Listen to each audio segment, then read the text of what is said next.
Bom dia, amigos e amigas. Bom dia, senhores e senhoras. Eu sou Daniel Nonato. Obrigado a você pela presença em nossos encontros matutinos. E a gente começa nosso encontro hoje desta maneira. A voz dos profetas, as pedras falarão. Se fecharem os poucos caminhos, 1000 trilhas nascerão. Muito tempo não dura a verdade nestas margens estreitas demais. Deus criou o infinito para a vida ser sempre. Lembrando a todos e a todas que nós estamos vivendo o período pascal ainda. Estamos no finalzinho do período pascal. Essa semana nós lemos o Evangelho de João nos seus capítulos 14, 15. E a gente lembra que ontem o Evangelho foi João capítulo 15, versículo 12 ao 17. E hoje nós vamos ler, com a graça de Deus, João capítulo 15, versículos 18 ao 21. Lembrando a todos e a todas que atualmente, só para o pessoal que é da esquerda aí me atacar um pouquinho agora, atualmente o presidente Lula, ou melhor, o PT, sei lá como quiser chamar, pretende nomear o seu Vaguinho, quem sabe quem é seu Vaguinho, o Vaguinho da Daniela do Vaguinho, que é ministra do governo Lula, quer nomear ele para o Porto do Rio. É isso aí, nós temos aí uma possibilidade de uma nomeação do PT para o senhor Vaguinho, mas é aquilo, né? O cara tem 66 processos, mas parece que o PT não tá nem aí, o negócio é nomear o camarada e vamos nós nesse sentido aí. O Vaguinho é aquele mesmo que foi prefeito na cidade de Belford Roxo, é isso mesmo. Aquele mesmo que deixou a cidade quebrada, aquele mesmo que... Bom, ficar quieto por aqui. Mas olhando pro Evangelho de hoje, não vou nem comentar mais nada, que é pronto. O pessoal vai dizer que eu agora sou da direita, vão mandar dizer para mim que o Lula vai ficar presidente até 2030, vão me chamar de direitista, vão me chamar de fascista, porque eu critiquei o governo do PT. Gente, a gente não pode ser aquele tipo de vaquinha de presépio. Por exemplo, na minha cidade, Japeri, quem governa é o PT, mas eu não posso negar nunca o governo ruim que está sendo no momento. Já era ruim na outra vez, agora continua ruim. Porque agora inventou um tal do ônibus gratuito, gratuidade, para integrar o município. Interessante é que se você quiser ir na prefeitura do ônibus 0800, você não vai, pelo menos o pessoal que mora em Japeri. Quem mora em Jerupedeira pode ir, mas quem mora em Japeri, não. Mas deixa quieto, porque alguém já falou que eu tô com inveja porque eu não sou vereador. Deve ser porque eu não sou prefeito mesmo, a verdade é essa. Mas olhando para o Evangelho de hoje, João capítulo 15, versículos 18 ao 21, a gente tem que ser consciente nisso. A gente primeiro tem que olhar que tem uma frase forte nesse Evangelho. A frase forte é um alerta, um chamado à coerência. Se o mundo vos odeia, sabeis que antes de vós ele odiou a mim. Aqui você lembra do Evangelho de Mateus quando fala: se o mundo persegue por causa de mim, não esqueçais o porquê. É o interessante que essa frase de Jesus é uma frase que nós podemos dizer, citada por muita gente, é uma frase que carrega um poder que nós temos que preencher em nossa vida.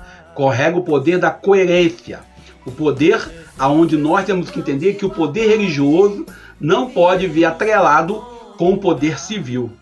A gente às vezes vê aí padres e bispos, donos de gado e gente aí, andando de mãozinha dada. Ser religioso, ser cristão, não é ter sinônimo de prestígio. Alguns querem ser cristãos para poder ter prestígio. Eu vou ser cristão agora. É muito comum hoje nós temos conversões estratégicas, que alguém... eu sou convertido agora. Eu lembro até hoje de um jovem que andava com a gente na época da faculdade e dizia: agora eu só sei louvar o Senhor.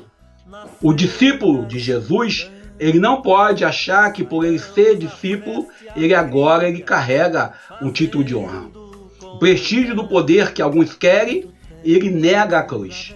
Nós, cristãos, devemos abraçar a cruz, não apenas a cruz simbólica, mas a cruz real, e viver na contramão deste mundo que faz, como diria Padre Marcos Barbosa, essa vamos dizer, essa dualidade entre trevas e luz. O interessante é que as trevas, elas reagem forte.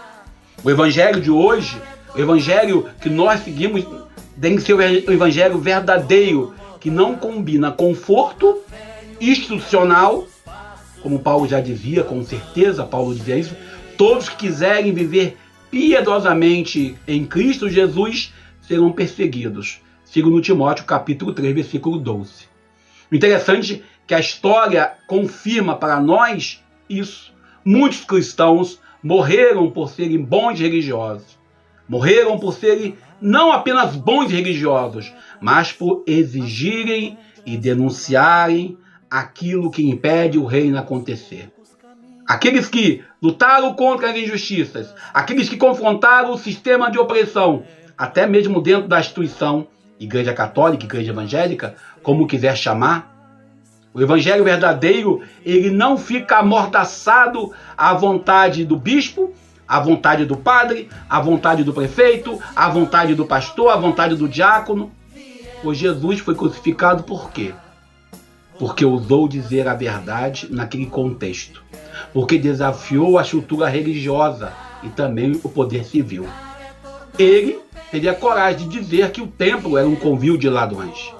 Ele teve a coragem de dizer que o mundo ali, naquele volto ali, era um mundo de religiosos de aparência. O evangelho de hoje, ele questiona a nossa capacidade. E a pergunta que nós devemos fazer é se nós de fato estamos sendo discípulos de Jesus no mundo que tem o dinheiro como Deus, o mercado como poder. A gente sabe que muitas das vezes nós somos ameaçados por coisas pequenas. O cristão autêntico, esse cristão que nós devemos ser, ele não vive escravo do sistema, do mercado que impõe preço, impõe tamanho da pessoa. Não vive pelo lucro, não cultiva o ódio, ele vive pela graça da partilha, ele vive pela graça da profecia, ele faz história, não qualquer história, mas uma história enraizada na proposta de Jesus de Nazaré. Na sociedade que nós vivemos hoje, do descarte, do superficial, o cristão que muda de religião ou de igreja como se muda de roupa, o cristão que vive à mercê da estrutura do poder, o cristão que busca a transformação pessoal também e a transformação social, esse sim é o cristão que nós devemos viver, devemos ser. O próprio Papa Francisco nos orientava e denunciava entre nós o clericarismo. Mas o problema não é o clericarismo dos clérigos, padres e bispos e também somente deles, dos diáconos. O clericarismo nosso, dos leigos, as pequenas autoridades às vezes são os piores problemas da igreja. O clericarismo que anula a personalidade do cristão, desvaloriza a graça batismal que nós temos em comum. O Papa Francisco falou isso lá em 2018 aos bispos no Chile. E isso é grave. Jesus, quando trouxe a sua verdade, o seu evangelho, ele não veio para fundar uma casta separada. Pelo contrário, ele veio criticar a casta dos sacerdotes naquele contexto. Ele não quis um grupinho fechado em si. Quando nós temos leigos e padres que exercem cargo de direção, se aliando ao autoritarismo, quando nós vamos diante da injustiça, diante dos erros dos governos e nós nos calamos como igreja, nós estamos virando o mascote das elites políticas e econômicas, estamos traindo o evangelho.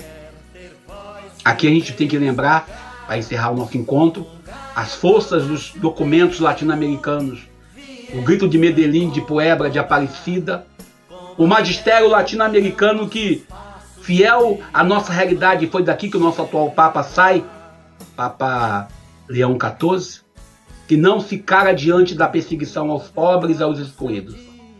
Puebla, Medellín e também Aparecida.